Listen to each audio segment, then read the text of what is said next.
O nosso assunto hoje é sobre adoção tardia e adoção conjunta.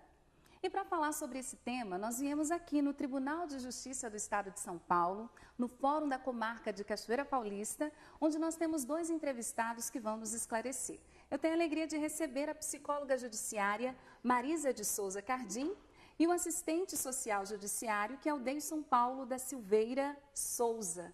Bem-vindos. Eu já começo com você, Marisa. Eu queria que você falasse para nós sobre o aumento de pretendentes abertos à adoção conjunta e à adoção tardia.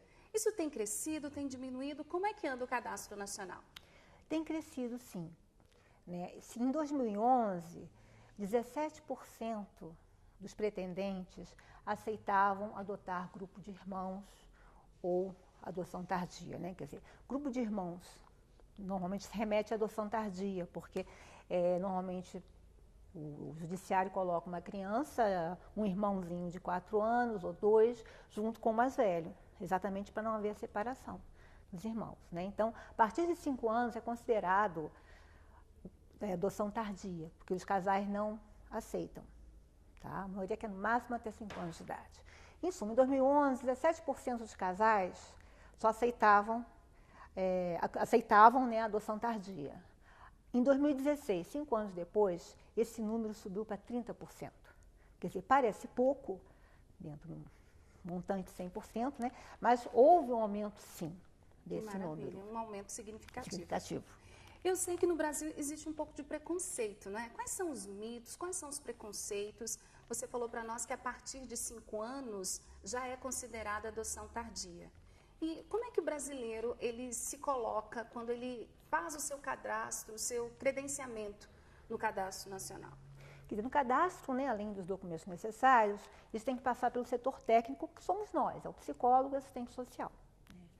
O que nós vimos na diferença, isso que tem aumentado, é que geralmente o casal, quando chega para a entrevista com o psicólogo, com o setor técnico, quando o casal, digamos, um casal que não possa vir a ter filhos biológicos, um casal que não seja fértil, geralmente esse casal ele quer bebezinho. Tá? Eles acham que é mais fácil, eles podem fazer a maternagem toda, amamentar e acreditam que vai ser a continuação mesmo deles.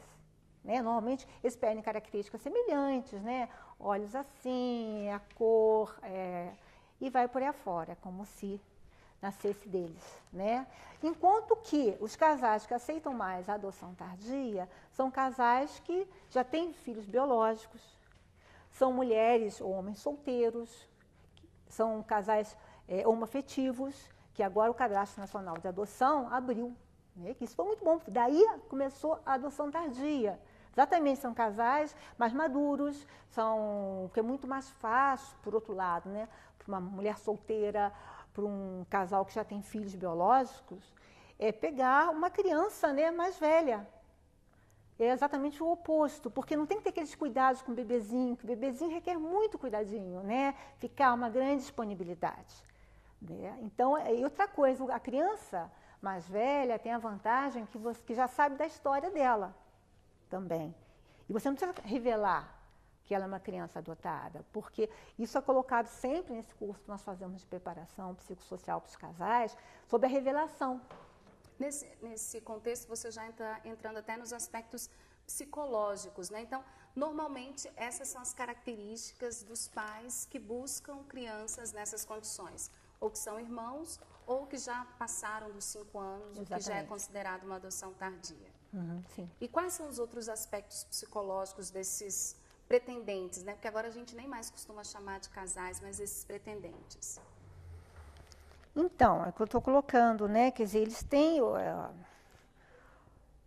casal, que já tem filhos biológicos, tem uma maior maturidade nesse sentido, quer dizer, eles não querem, são menos, digamos, até menos narcísicos no sentido que eles,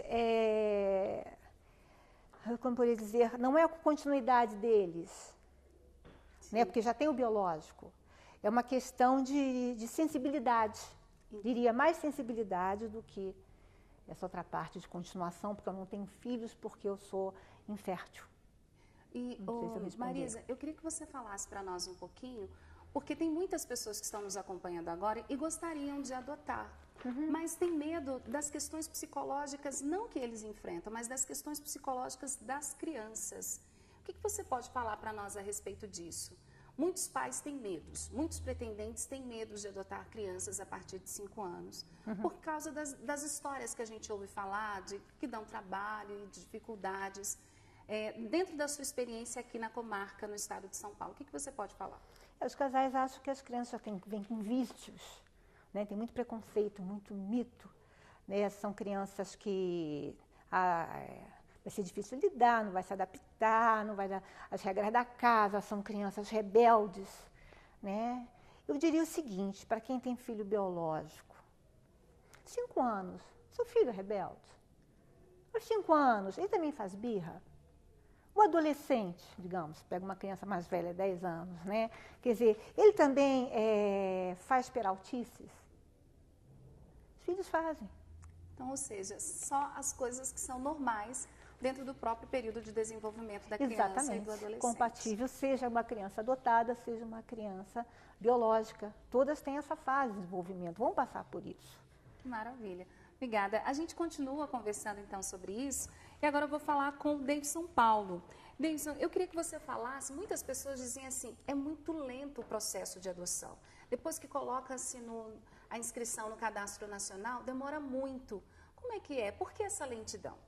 Primeiramente, os casais interessados nos procuram aqui na comarca, né? Procuram a Vara da Infância e Juventude, fazem o cadastro, né, com seus documentos pessoais e aí nós vamos fazer uma entrevista com eles, né? Primeiro a gente faz uma entrevista, uma avaliação social, psicológica e aí segue os trâmites para garantir a segurança, para garantir também o perfil pretendido pelo casal, porque essa é a maior dificuldade, é cruzar o perfil que a família quer, o perfil de criança que a família quer, né, com as crianças que estão disponíveis para adoção. E por isso que há essa incompatibilidade, né? Às vezes a gente vê pelos números que tem mais casais querendo adotar do que crianças disponíveis, mas na hora de fazer esse cruzamento não bate, a conta não fecha justamente por isso, por conta do perfil. Então essa demora também se dá pelo grau de exigência dos casais adotantes, né? Ou das pessoas habilitadas para adoção, sejam solteiros, sejam casais homoafetivos. Então, esse é um dos aspectos. O outro aspecto também é que a gente precisa primeiro esgotar as possibilidades de reinserção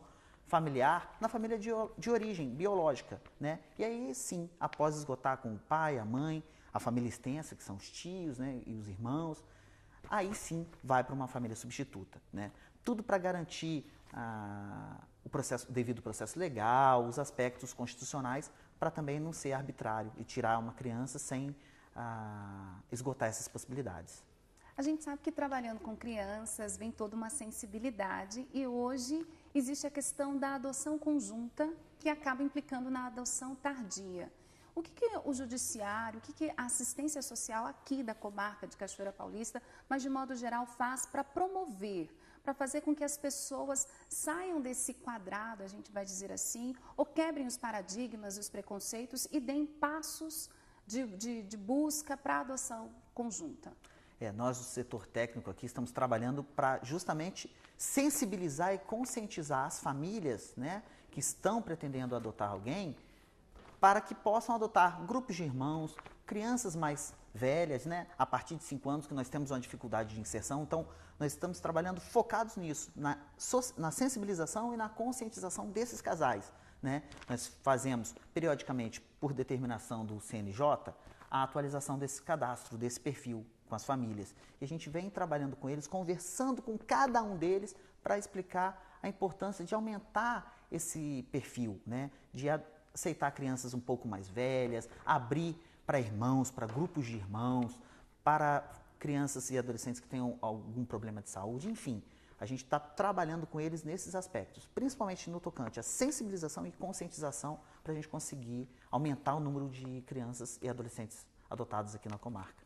Que bom. E eu queria que você falasse, então, para quem está nos acompanhando nesse momento, como que é o passo a passo? Eu decidi, eu quero adotar e eu quero fazer essa adoção conjunta, ou seja, adoção de irmãos. O que eu faço primeiro? Isso é muito importante, porque às vezes as pessoas querem adotar, sempre tiveram esse desejo de adotar, mas não sabem como proceder, né? E isso é muito importante. Primeiramente, a pessoa que tem esse desejo, seja um casal, seja uma pessoa solteira, se dirige à vara da infância e juventude da sua comarca, né? Vai preencher, já tem um formulário pronto para isso, vai trazer os seus documentos, aí depois a gente até passa os documentos, na própria comarca é informado os documentos, vai passar por uma entrevista com assistente social e psicólogo posteriormente, né? É importante ressaltar que não precisa constituir advogado, né? Não precisa pagar um advogado para entrar com pedido de adoção. Tem custo financeiro? Não tem custo nenhum, né? A gente está tentando acelerar cada vez mais esse processo para que esse encontro aconteça, né? É um processo bem mais rápido do que o tradicional, do que o processo judiciário tradicional. Então, assim, a gente está com as portas abertas, as comarcas de todo o Brasil estão com as portas abertas. Quem quer se inscrever, está nos acompanhando agora e quer se inscrever no Cadastro Nacional, é só se dirigir à comarca da sua cidade?